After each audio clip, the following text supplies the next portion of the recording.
Welcome, everyone. Hi, good to have you all here. Hello, hello. Good morning, good afternoon, good evening. It is wonderful to have you all here for this session. If you don't already know, this is actually the next installment in what we're referring to as the UP Center Leadership Series. So once or twice a month, we're getting together with our network and usually someone who's from our network to facilitate a session around a theme or topic that is really important and relevant to leaders and teams today. So burnout and stress reduction is definitely an important one. We've gotten a lot of interest around this session, and we are going to have people trickle in. So I'll give a little bit of an introduction before we kick off specifically with the content. If you don't know me, my name is Hannah. I am a senior program manager at the UP Center for Executive Education. I see a ton of familiar faces. I'm really excited about this. People who have done our programs, people who are in our program, and also some new faces as well. So welcome to you all. And if you don't know about who we are and what we do, just very briefly, we are located within the United Nations established University for Peace. We are an organization.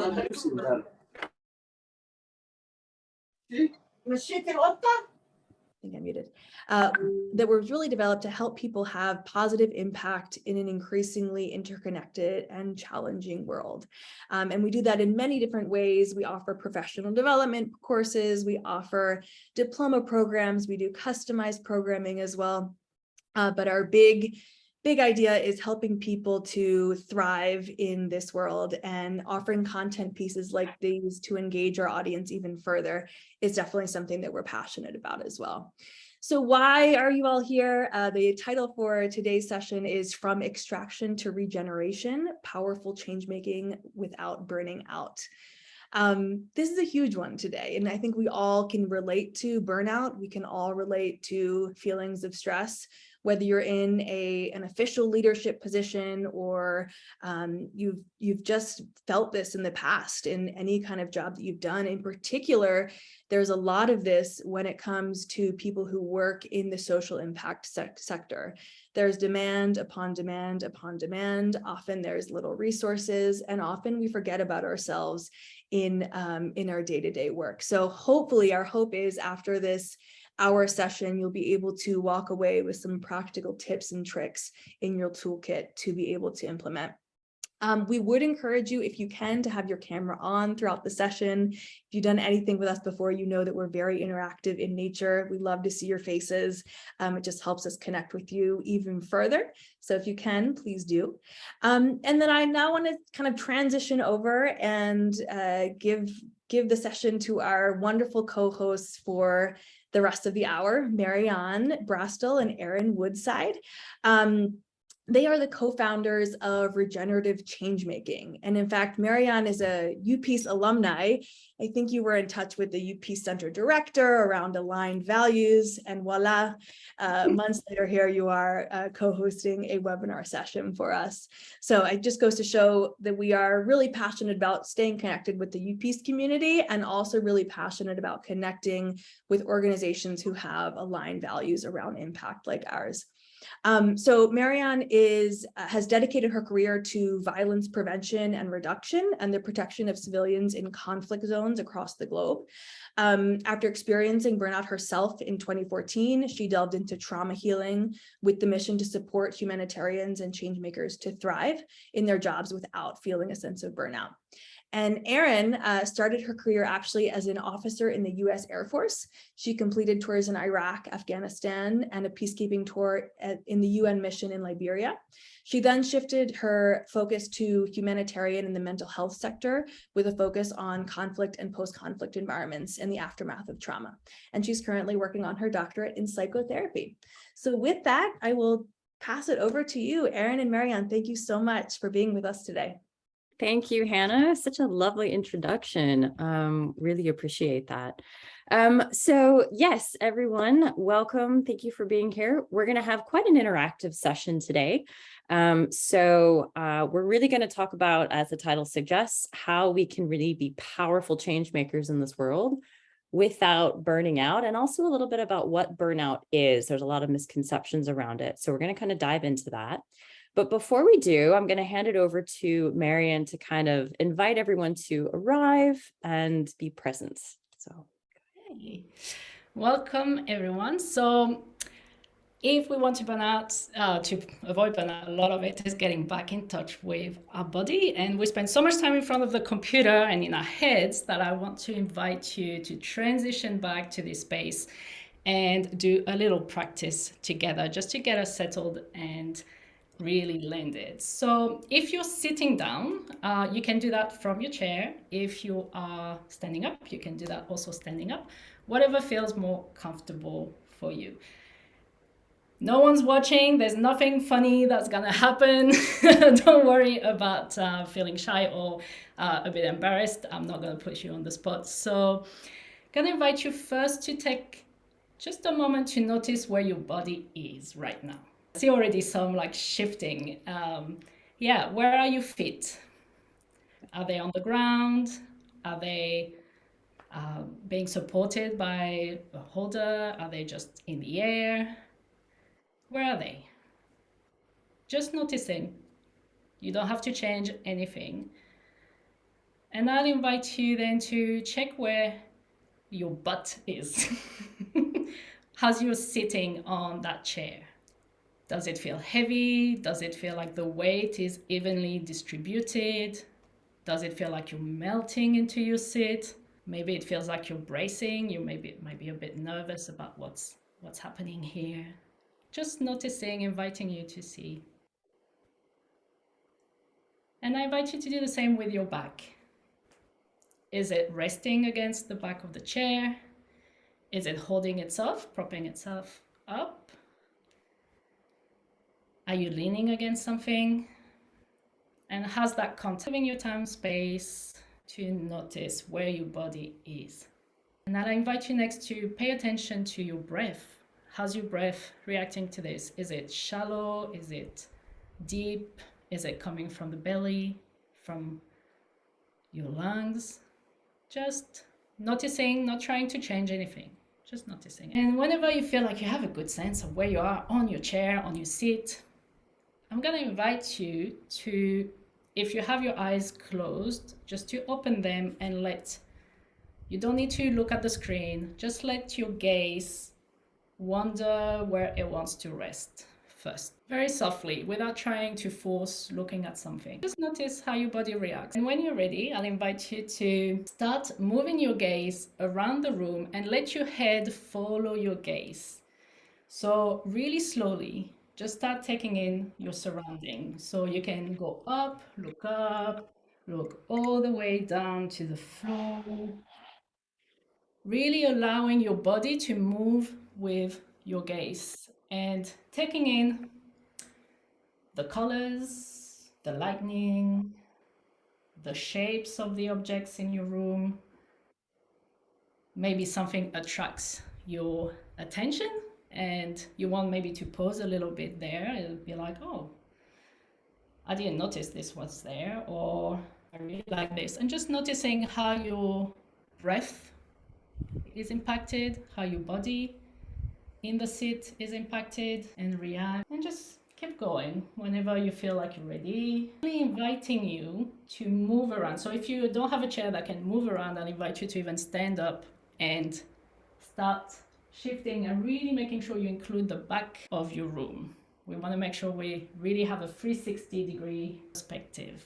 Very slowly, pick something that you like. Maybe you'll find something that you like in the room and just take a moment there. Is there any memory that come up? Any emotion that comes up by looking at this object? Any thoughts? Any body sensation, like maybe a expansion, a deeper breathing? Yeah, good. Look up. Yeah, have you looked at your ceiling before?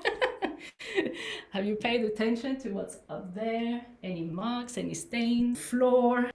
And whenever you feel like you had a good look around, I'll invite you to bring it back to your chair, bring it back to the body, the chair, and feeling again that contact feeling in, and just noticing if there's any difference to when you started. How's your body holding itself? And you might find that you might need to readjust. So inviting you to feel very comfortable to, if you need some props, pillow to make you really comfortable, if you need something under your feet so you feel like your feet are on the ground, if you need to go and listen to this from your bed because this is where you feel most comfortable, go and do it. You have permission to listen to your body's needs right now. Good. And yeah, lovely. And then finally, just inviting you to connect with this virtual room. So people you have here, Zoom, have a look around at the faces where people are at, maybe so you notice some people you know from before, just having a good look at how many, wow, we are a lot of us. Wonderful. Yeah, good. If you feel like you're crossing your eyesight with someone and you just want to say hello, go for it. More than welcome. They might not notice, but you don't know. Wonderful. And bringing it back to yourself. And really feeling, okay, yourself in the chair, what's present right now, what's alive, how do you feel? And if you want to share it in the chat, if you've noticed any difference from when you started to how you feel right now, that's very welcome. So yeah, we're grounding and we're orienting. And this is important because we'll see at the end why we're doing this. Throughout the workshop, we'll see why we're doing this. But grounding and orienting, this is what it's called. All right, Erin. Wonderful. Now that we are here and oriented, and it's so good to see in the chat people feeling more present, more relaxed. Wonderful. I'll invite you as we go to pop in questions in the chat and comments and reflections, and we'll try to get to them as we go. So the next thing we'd like to do before we kind of dive into the content is ask you all some questions. So I'm going to pop a poll onto your screen, and I would invite you to answer these questions. There's just a handful of questions. And I'll give you a few minutes to read through. Don't take too much time. Just go with your gut. Yes, no, maybe. We'll spend a few minutes. And while you're doing that, I'm going to kind of pull up a little presentation. Feel free to use any kind of reaction to that we have here on Zoom. So if it's like a wave or a hand, whatever, you can use those. And feel free to keep answering, but I'm going to press on. And I'm actually going to show you the results of what we have right now. So if we take a look at the results, let's see. Can we see results here? Yep. Great. You can see them. I cannot. I'm not quite sure where that's gone off to, but it looks like we're going to talk about these questions. Any responses to that, go ahead and feel free. Marion, can you just, since I can't see the results, anything that you want to share from the results?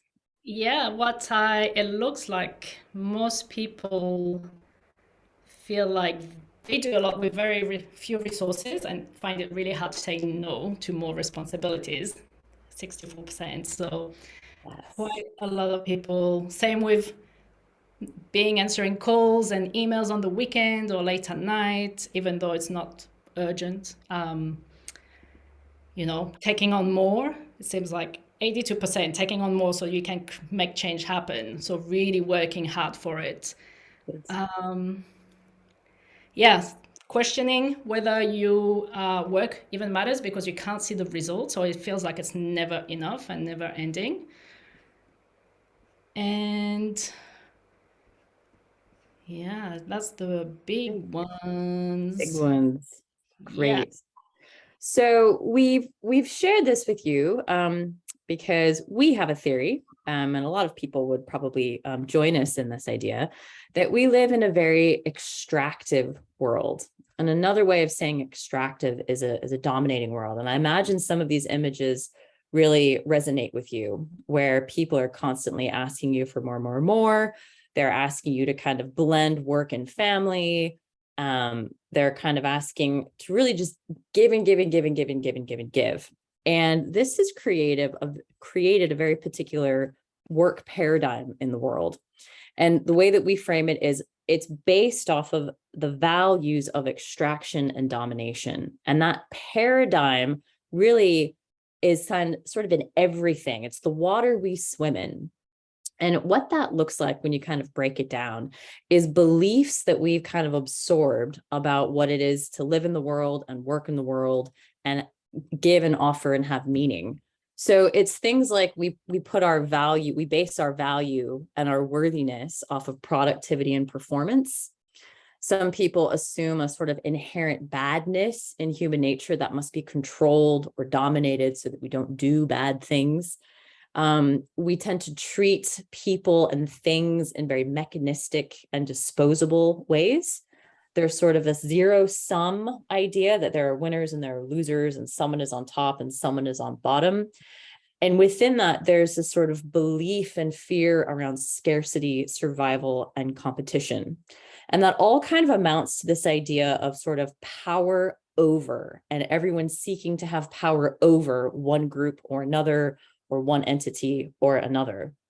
And this is very, very, very hard to escape, even if you don't want to believe these things, because this is sort of, it subsumes everything, right? So under these beliefs and ideas that people have fall these subsystems. So you could think capitalism, imperialism, colonialism, that really exists within this dynamic of power over and extraction. The same with climate change. The climate change is a result of this idea of power over and extraction and taking, which means that all of you wonderful people in this room who pour out of your hearts to try to change and make the world a better place are still operating within this big paradigm, because it's the water we swim in. And unfortunately, what that means is that burnout in some ways is inevitable. You can think of burnout as climate change in your body. We're burning too hot. We're asking too much of ourselves. And often we fail at preventing burnout because the system and the structures that we live in are designed to burn us out. They're designed to treat you like a cog, squeeze out everything, and then put you out, because your value is based off of your productivity and your performance in these structures and systems. You're expendable in a way. So try to leverage self-care and taking all of these responsibilities on yourself to limit burnout is really not going to shift things. And we're going to talk about how we can shift things. So we propose a regenerative paradigm versus an extractive paradigm. Regenerative paradigm is kind of a fancy word for the way living systems have always worked. So living systems in a natural ecosystem, we have animals and plants kind of all living in connection and balance, and they are adaptable to sort of outside inputs and shocks into the system. The way that we live, we're not that adaptable, as we can see in the current world, to outside shocks and systems. So what we're proposing is shifting into this paradigm. There's a lot more to that, but this is just the top overview. And I want to make a note here that it's not merely a sustainable way of working and living, but a truly restorative way of living and working. So what does it mean to be regenerative? What are the values that are different in regeneration versus extraction? So first of all, we place a value that all living beings are worthy and inherently. They're all valuable to the collective, right? We think that human nature is really rather neutral. There's no good or bad. We don't need to be told from the top down what to do. And that mutual thriving is the basis of everyone's thriving. We live in a sort of radical reciprocity of, if I'm doing well, you can do well, right? So it's qualities of abundance, cooperation, and sort of healthy expression, which you could think of as competition, but really more healthy expression. So instead of power over, this looks more like power with and power amongst. In the meantime, because it is a lot of information and we're trying to just give a quick overview, if you have any questions or thoughts that come up, please make sure you write them in the chat and we'll make sure we attend to them. So sorry, I had an actual interruption at the door. So we'll go back one to make sure we get to where we're at. So the idea of this is really that we're not separate from nature, we're within nature. And if we're going to thrive and we want the planet to thrive, we've really got to shift to a value of regeneration and not extraction. And we believe that this actually takes place at a whole systemic level. So it's not just you, it's not just your organizations, it's everything. And we really have to address this at the whole systemic level.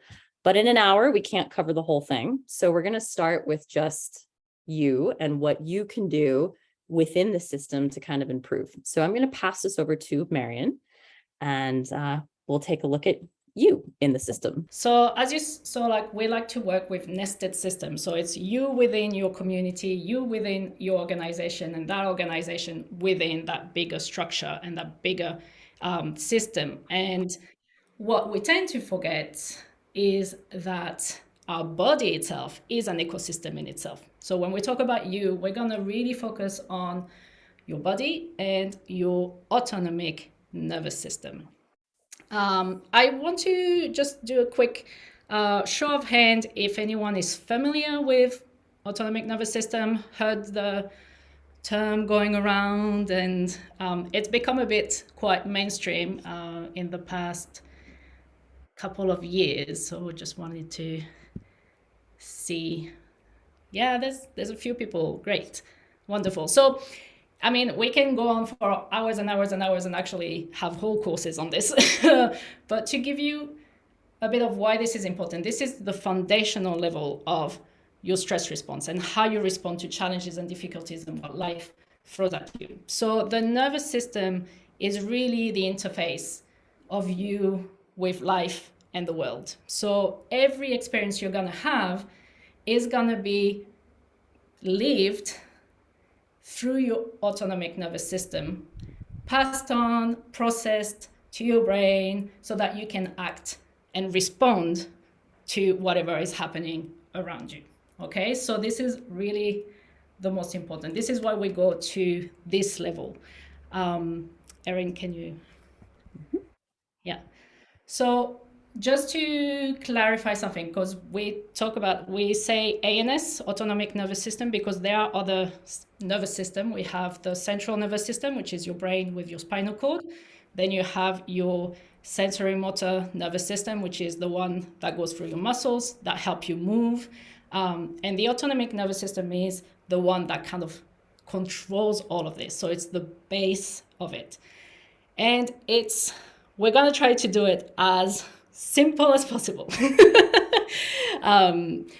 It's mainly comprised of 3 branches. All right. You have the sympathetic branch. Don't worry, we'll have a graph then that will show you a bit more, but which is in charge of the fight and flight response to threat, to danger, to stress. Okay.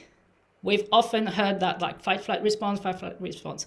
Now, what we don't hear so much is the freeze response, which is actually the oldest response we have and the quickest one that we have developed throughout the millions of years on Earth. So that's your dorsal vagus nerve, and it's also called immobility or tonic immobility response, but I prefer freeze.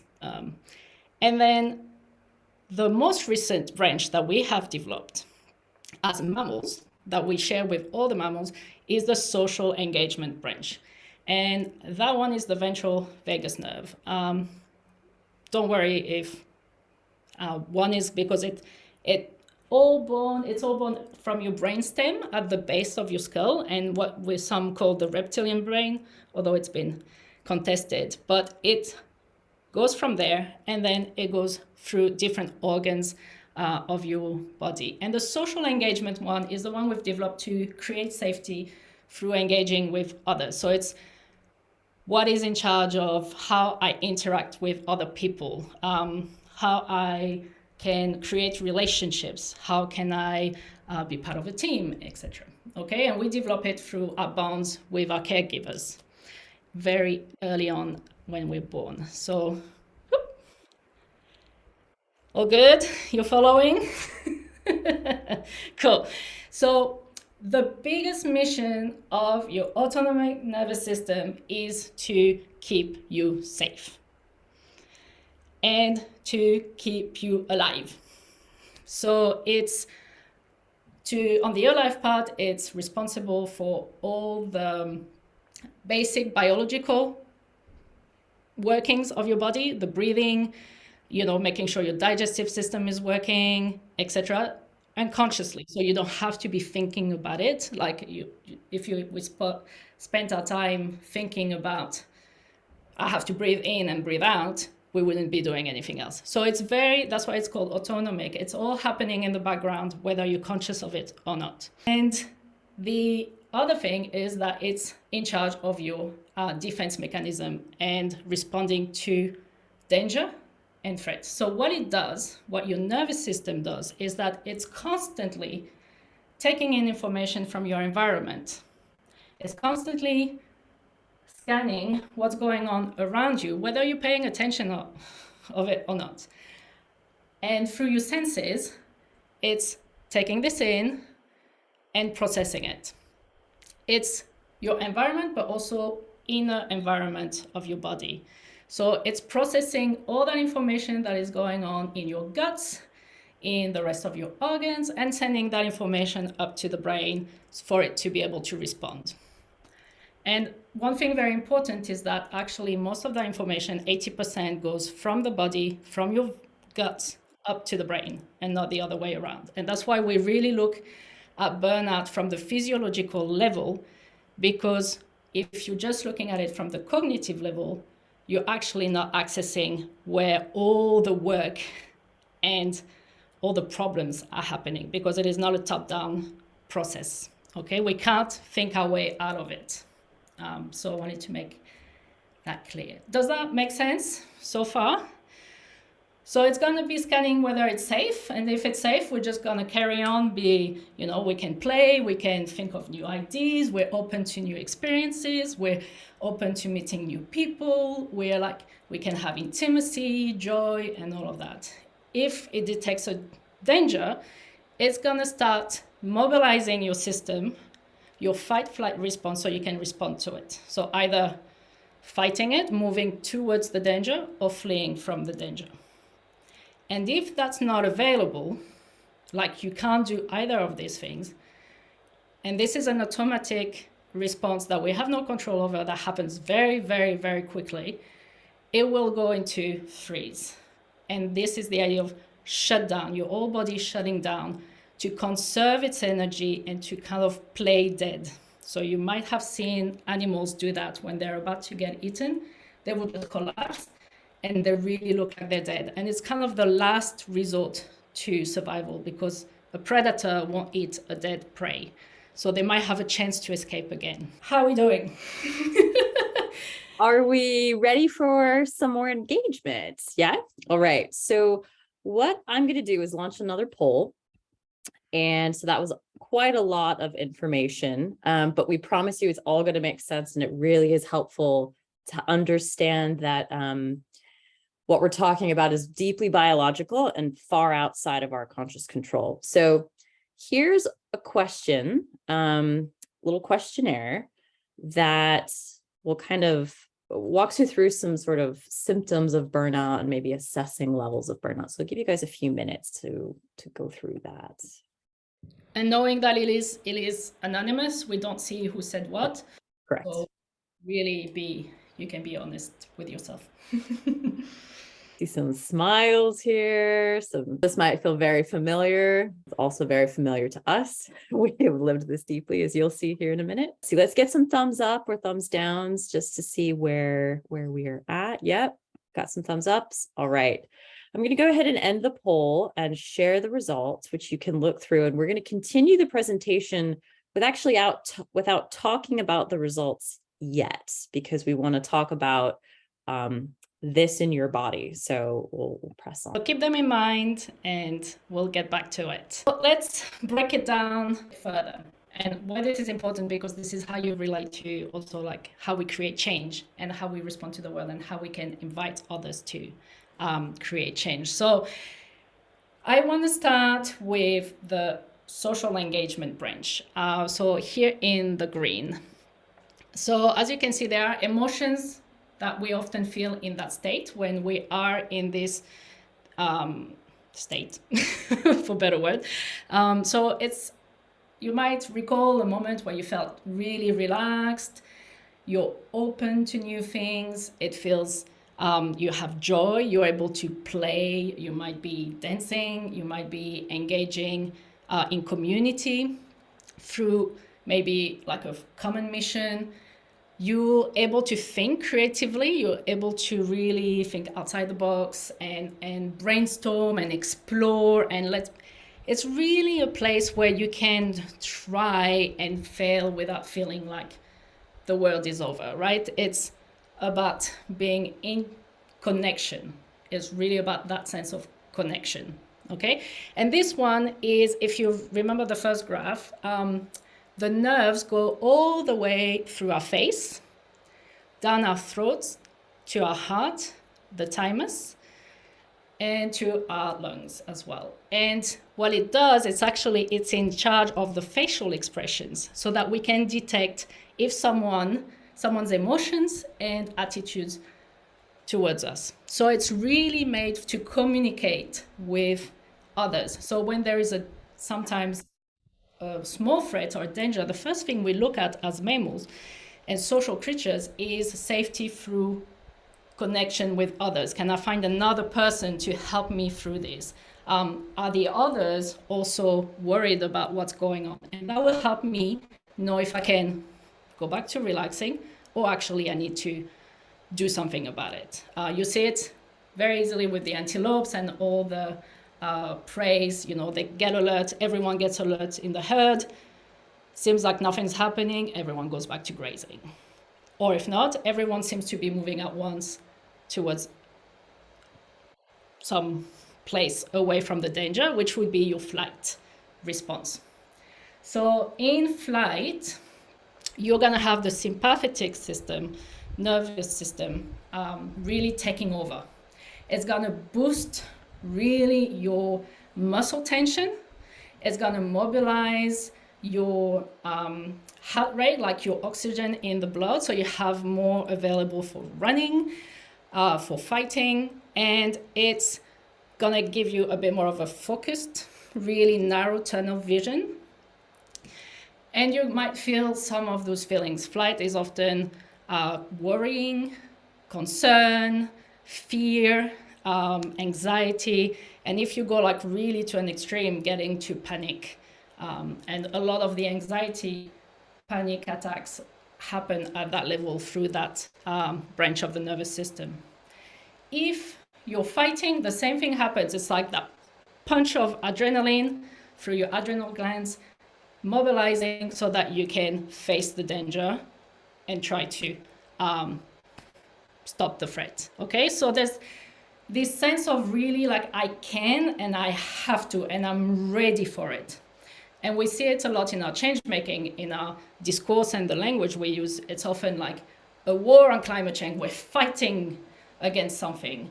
And it really brings into us all that body mobilization and activation. And you might be feeling it right now as I'm talking about it. I'm gonna ask you actually to check with your body right now. How does it feel? Just me hearing me saying those things, seeing my body language. Any tightness happening? How's your breath? No one wants to share in the chat. Tightness in your throat, vibrations in the stomach. Yeah. Anyone feels like they're bracing, their feet like are really on the ground, they're just ready to jump out of the chair. Tight shoulders. Yeah. Yeah, keep adjusting my feet. So like shuffling to like, okay, where do I go from here? Yes, shallow breathing. Wonderful. So invite you as a way to deactivate this response. What we did in the beginning, you've noticed it. Can you look around you in your space? Feel your body on the chair. Just giving yourself the time to reorient in your space, where you're at. Hear my voice, slowing down. Yeah. Maybe pick that thing that you like in your space and be like, oh yeah, this is here. I really like that. How does that feel? How's my body? Can I really feel the support of the back of the chair behind me or underneath me? Yeah. And you might feel like a deeper sigh, spontaneous sigh in your breathing, maybe expansion and relaxation in your abdomen right now. Yeah. Okay. So this is an active way of how you can, what our body does to deactivate and come back down from that. Now, the thing is, if you're not able to do this, if you're not able to fight or to flight, or the intensity of it is beyond your capacity to handle it, your nervous system, not your personality capacity, your nervous system capacity to handle it, you might probably go into overwhelm and into the freeze response, which it's a gradual thing. You can be very highly functioning and still be in freeze. So the way it shows up might be feelings of hopelessness, feeling of lethargy, feeling like numbness, you don't feel really anything, you dissociate, you're not able to focus, you really kind of, you're here but you're not here, right? A lot of shame, and really that sense of shutting down. So one last important thing, sorry, Erin, is that when you are in those states of fight, flight, freeze, your social engagement branch is actually inhibited. It is not active, so that you're not worrying about like what's happening in the world while I'm running from the tiger. It's here. You're really like focused on responding to the threat. And what that means is that if you're constantly and you're often in that state, your state of empathy, connection, curiosity, thinking clearly, thinking creatively outside the box is way limited. Okay. It might be really difficult to access. So I'm going to stop here, take a moment to how that feels in your body as well. Yeah, and we need social engagement to collaborate, exactly. But if we're constantly fighting, that's where competition might be coming in, and we just start niggling of stupid things, Okay, so one thing that I want to make sure, this is once we're like facing with a threat, but what happens if we're constantly on the go? Our society is very much always asking us to be on. And so if we're not able to deactivate that response that our body usually do on its own, but we don't give it the time and space to do it, we're going to get stuck. And our system is very much going to look like it's constantly oscillating between that anger, fighting, fleeing, avoiding, and freeze response. I can't do anything. I'm just going to watch Netflix all day and just can't deal with the world anymore. I'm going to shut down. Okay? So this is extremely taxing on your body, because your body is constantly going up and down, up and down, up and down. And it finds it really hard then to access that social engagement nerve, which is also the one where you can rest, deeply rest, repair, and restore yourself. Make sense? Okay. It's a lot of information, and there's a lot out there, but yeah. So just to kind of reiterate, what can happen is that you get stuck being on and then stuck being off, and you can't kind of ebb and flow, kind of, because it's normal, if we go back to this slide, it's normal to kind of be activated a little bit and then come back down, and be activated and come back down, right there in the middle between the social engagement and fight flight. But when we get really kind of chronically depleted, which happens in any kind of chronically stressful environments, we shoot between up and down, up and down. So this is just another way of looking at that. And I want to kind of highlight that this we can detect with physiological measurements. I have a really beautiful example for you. This is my Fitbit data from 2020. And this is my heart rate data. And I would invite you to notice that this was a time in my life where I was starting the year off quite worn out and burned out from work. And then you can kind of notice when the pandemic sort of set in, kind of about third of the way through, it kind of plummeted to being nothing. And then it spiked to being stressful. And I had these huge spikes up and down all the way across until about this part of the year, which was summertime of 2020. And I thought, I am so frazzled and so worn out, I need to actually get some help for this. So I saw it and actually did some kind of therapeutic work to kind of help bring myself down. And you can see for a period of time, things were fairly level. And then I had another kind of crazy life situation that spiked me right up. So we just want to share that this is deeply physiological and you can't really think or will your way past this.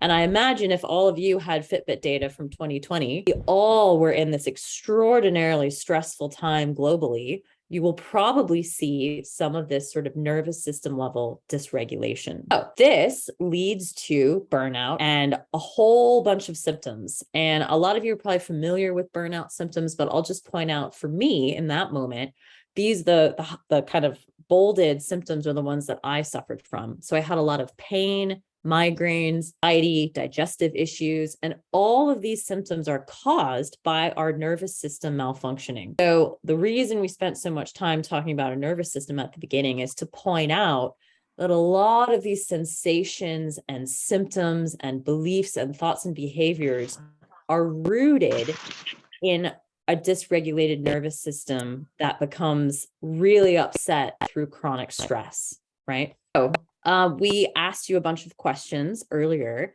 and now we're going to play a little game of where does that go on this stress map. So I find it hard to focus. We can mute Mike, sorry.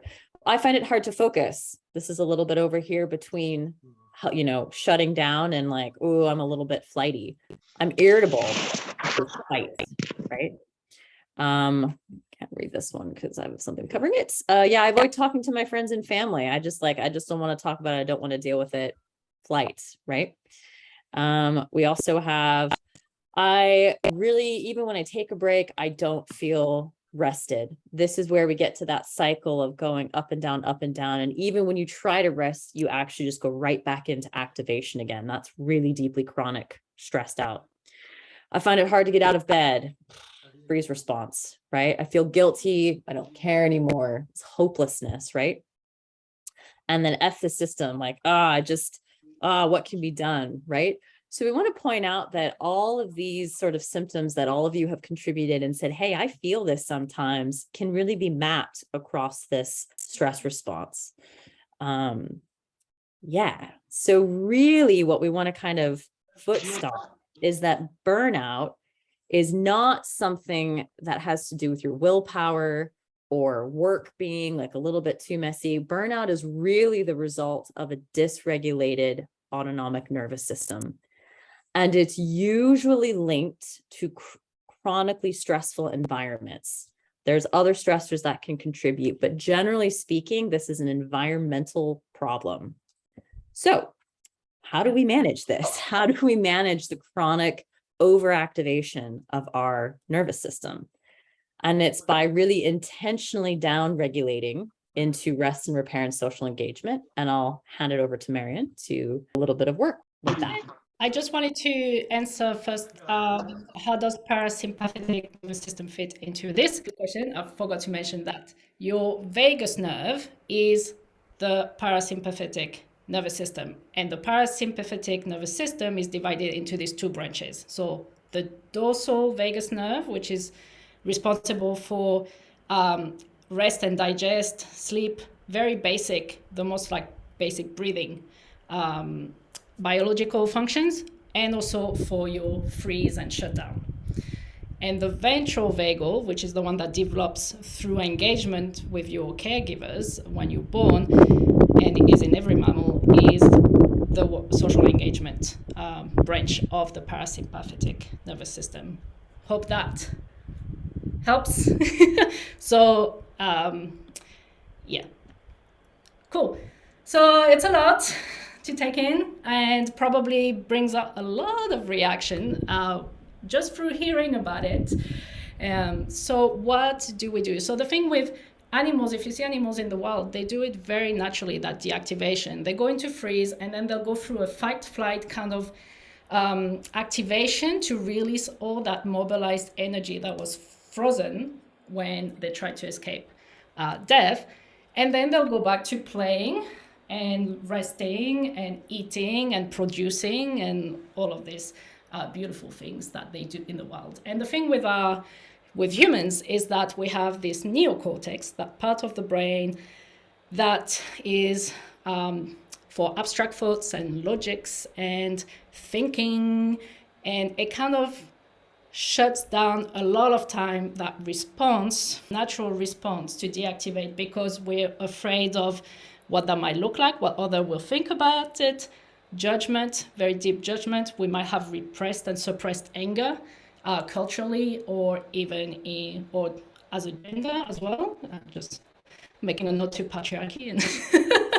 And so we tend to actually keep it all and store it all in our body without really releasing it. So ways of deactivation, it's not written here, but I want to mention it. Ways of deactivation and the release might show up can be crying, can be shaking, but like not you shaking voluntarily. Like there is some shaking after an impact or something very stressful happened. This is your nervous system actually releasing all that energy. There might be some screaming, some wanting to like fight, to kick something. These are all expressions of your nervous system trying to down-regulate. And often we cut those responses because it's not appropriate socially. So things we can do to activate our engagement nervous system is by what we did at the beginning, orienting in space, so that we send information to our nervous system that we are safe. Do it when you're in a safe environment, obviously. But giving it space and time to realize where it is, what is around it. Body sensation, where is my body, my feet on the ground, grounding.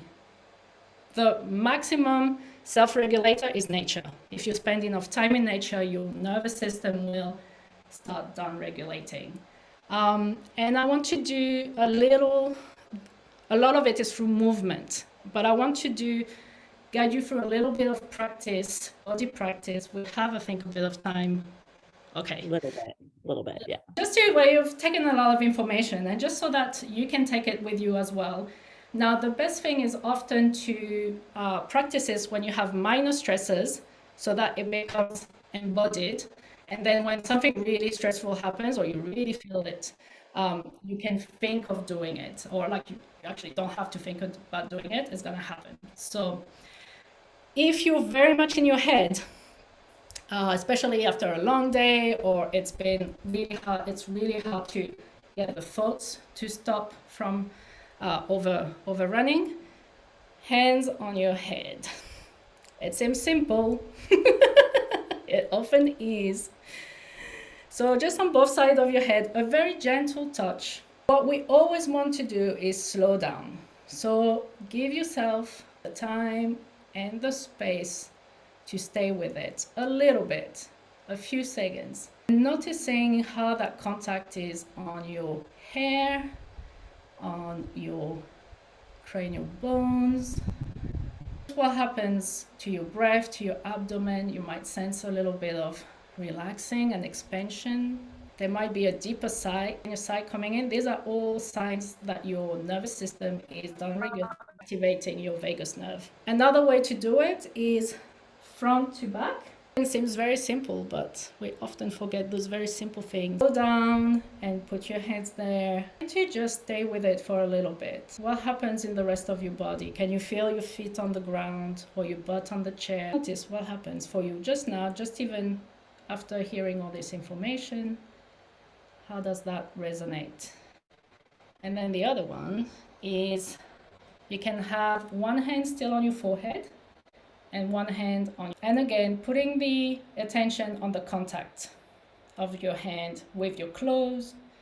How's the breathing underneath? Can you feel your chest going up and down? Maybe you don't feel anything, and that's okay. It's information too. So it might be, this place might be a bit hard to access. Fine, no problem. If you leave it long enough, your body will register it. And then other position is one hand on your heart, one hand on your belly. Our guts is really, we actually often say it's the second brain. It has a lot of information there, and your dorsal vagus nerve is here and sends 80% of the information to your brain. So giving it a containment, a nice support, helps it feel safe and slowly relaxing. So give yourself time and space when you do these things. And finally, you have one hand at the back of your head, really at the base of your head. So this is where your nervous system, autonomic nervous system, is born and starts. So you want to give it support here, and the other hand still in your belly. Feel slowly settling in. So give yourself this time. You'll have access to this. We're going to send it to you. So this and the practice we did at the beginning, they're very simple. They can be done in a few minutes. Really, just practicing those will help you slowly get your nervous system a little bit down. So we build the capacity of the nervous system to down-regulate. It doesn't happen overnight. There's no magic pill, unfortunately. It requires becoming aware of it and working with it. So how does everyone feel? So you might be feeling like, oh, okay, if I slow down, if I go outside, if I orient, these are all sort of things that we've been told are good for us and self-care, and it's what we should be doing. And they are all very good for you. And you might think, well, this all sounds great. Why can't I just do this all on my own and be perfectly good? And I think I want to offer that if you had the capacity always and forever to completely downregulate your nervous system, you would avoid burnout always. But unfortunately, we live in systems that are constantly pinging us, that it makes it very, very difficult to yourself effortlessly make this happen. So how many of you checked your email during the presentation today? Right? Ping, ping, ping, ping, ping. That's just a really good example of how our structures really shift us away from the things that we might need to be doing in the moment, to be present, to be connected. And the thing of it is, humans didn't actually evolve individually. We evolved socially, and we regulate best with other people. So doing all of these activities on your own is great, but we actually will get the most sort of either activation or deactivation through our relationships and through the people we surround ourselves with. That's the quickest way that we can get like connected up or down, is through other people. That's how we evolved. And when you're in an environment, a work environment that's really constantly pushing you to go, go, go, go, go, it becomes effortful in and of itself to de-escalate. So that in and of itself becomes another stressor to go, oh, I have to take care of this again today, and this again today, and this again today. So we want to encourage you that you are part of a nested system. The personal really is global here, and that your health is really vital for the health of all of the other systems. So the way that we think about this at Regenerative Changemaking with Marion and I, we think of this as iterative change. So as we talk about addressing the climate and shifting things globally, the more we shift ourselves individually, the more we can make those things happen, right? Because we can't actually solve climate change if we're completely stressed out all the time. And our systems and structures keep us depleted all the time. We can't make positive change in the world if we don't actually live in that social engagement system. So it's a little bit of yourself and systems, and we work with both. So if you have any questions, get in touch with us. This is the end of our presentation, and we only have a minute or so left for questions, but I do want to say that we have a bunch of resources. I'll give you a sneak peek. A bunch of resources in this presentation for downregulation that you can access. So we'll send that out. And if you have any questions on any of it, we're happy to stay for an extra few minutes and try to get to some questions. Is it, Marian, before we dive in, do you want to add anything else before we end? No, I just wanted to say, because Dion, I think that's how you say your name, sorry if I said it wrong, says it's that think globally, act locally. We've heard it, and actually part of the regenerative paradigm is what they call localization. So it's like acting where you can, where you have control and where you have influence and where you can make a difference without being overwhelmed by the bigger system, while you're in network and interconnected with others, and that creates the full system. So a system is made of people and is a reflection of our own stress response and our own beliefs. So yeah, the more you can act locally, but then be in relationships with others who act locally, that creates the bigger global change in a nutshell. So it always sounds great, but we know it's hard work. And so I'll stop sharing, and we'll pay more attention to any questions. So but thank you all for being here, and fantastic. Thank you so much, Erin and Marianne, for your time. Like they said, they'll have about 5 more minutes if people want to stay on and ask questions. There was one that popped up in the chat box. How does the parasympathetic nervous system fit into this, from David Westerland? Any thoughts there? And I think I heard something. Let me see. This is a good opportunity to see if I remembered what I heard. That the dorsal, which is the shutting down system, that also operates the parasympathetic. Is that correct? Yes. And the ventral. And the ventral is our social engagement. Is also the parasympathetic. So the parasympathetic goes between the ventral and the dorsal. Correct. It's 2 branches itself. Yeah. Okay, so cool. We often talk about 2 systems, sympathetic and parasympathetic, but actually the parasympathetic has 2 branches. Okay. The ventral and the dorsal. So that's why we make the difference. We often just talk about the ventral or the dorsal, so that we know which state and we want to activate and which one we're in. I'd say. Yeah. Okay, great. That's helpful. Thanks. Any other questions? And feel free to write them in the chat or come off mute. Yeah. One question. It was about, sorry, I just cut somebody off. Go ahead, it's all you. So one thing that Marianne was saying is she was talking about the facial recognition of people and, being able to see how they are reacting to help you react appropriately. And I was kind of wondering if this is where, the autism spectrum comes into play, and if folks who are on the spectrum, if they really have a difficult time regulating the fight, flight, freeze response, because if they can't see, if they can't recognize what the facial expression is, if that really drastically affects their ability to react to it. So it is definitely connected, but probably in a more complex way than I have in 2 minutes to address. It's not quite as simple as don't recognize it, but that many people who are autistic have kind of hypersensitivities in a way that they would see and understand things just differently.